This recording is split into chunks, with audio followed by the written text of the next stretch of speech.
The narrow, cobblestone streets of Prague's old town held their secrets close, but none more precious than the workshop of Václav Černý, the last traditional clockmaker in a city that had measured time for 1,000 years.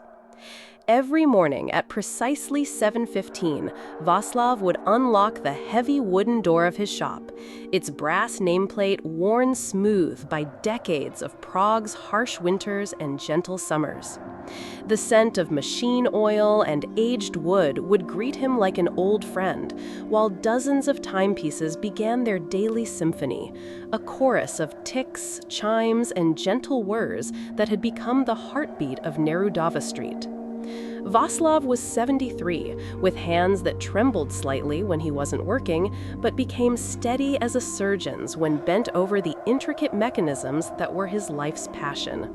His fingers could feel the soul of a broken watch, diagnose its ailment through touch alone, and coax life back into springs and gears that others had declared beyond repair.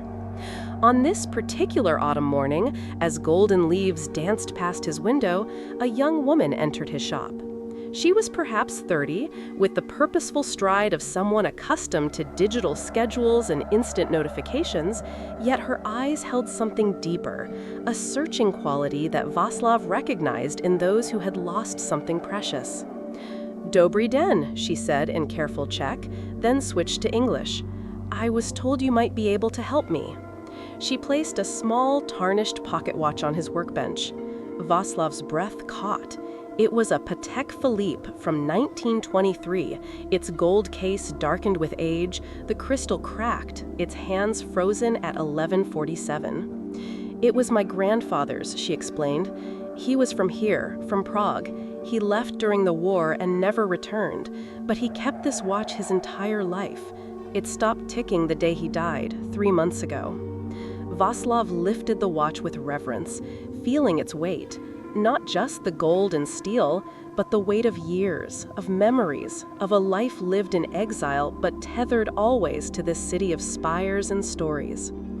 "What was his name?" Václav asked softly. "Josef Svoboda." The old clockmaker's hands went still.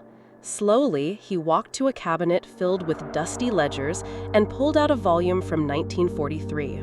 His finger traced down yellowed pages until it stopped. Josef Svoboda, pocket watch repair, Patek Philippe, 1923. Payment, 3 loaves of bread and a promise to remember. The woman's eyes widened.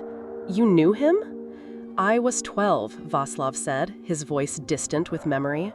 "My father was the clockmaker then. Your grandfather came to us in winter 1943. The watch had stopped, the same time it shows now, 11:47. He said it was the moment he decided to leave Prague, to leave everything behind. He wanted it fixed, but also he wanted it to remember that moment."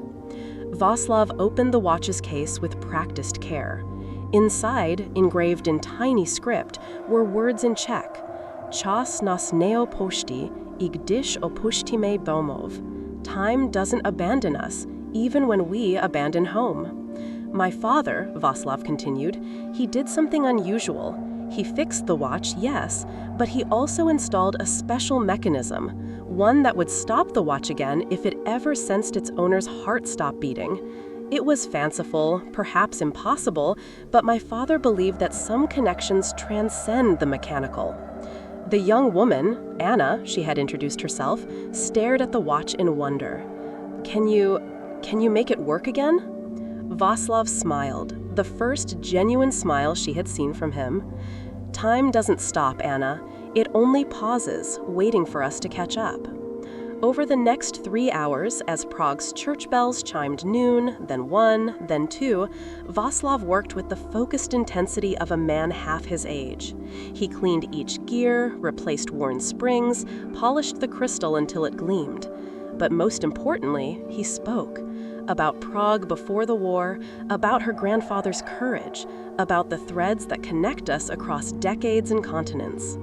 At exactly 2:47, the watch began to tick. Anna gasped, then laughed, then cried all at once, the way people do when time finally moves forward after being frozen too long. "He would have wanted you to have this," Václav said, reaching into his cabinet. It was a small brass key, ornate and old. "This unlocks a safety deposit box at the National Bank. Your grandfather left it with us, said someday his family might return." As Anna left the shop, the pocket watch ticking steadily in her palm, Václav returned to his workbench. But something had changed. The symphony of his clocks seemed